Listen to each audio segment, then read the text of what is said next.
एक चूहा किसान के घर में बिल बनाकर रहता था। एक दिन चूहे ने देखा कि किसान और उसकी बीवी एक थैले से कुछ निकाल रहे हैं। चूहे ने सोचा कि शायद कुछ खाने का सामान है।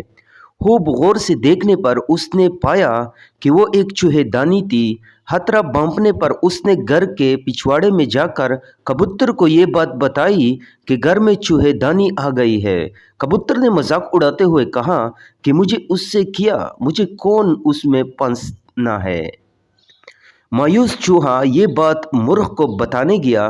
मुर्ख ने भी मजाक उड़ाते हुए कहा कि जा भाई, ये मेरा मसला नहीं है।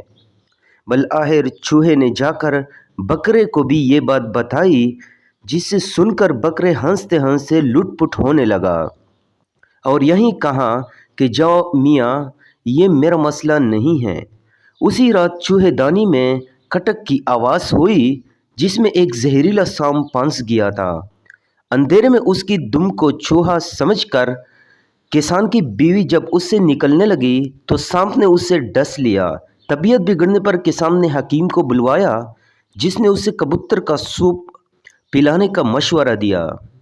कबूतर भी बर्तन में उबल ही रहा था कि खबर सुनकर किसान के कुछ रिश्तेदार इयादत को आ पहुँचे, जिनके खाने के इंतज़ाम के लिए अगले दिन मुर्ख को ज़बह कर दिया गया। कुछ दिनों के बाद किसान की बीवी मर गई, जिसके जनाजे और ताज़ियत पर आने वालों की ज़ियाफ़त में बकरा का काटने के अलावा कोई चारा ही ना था।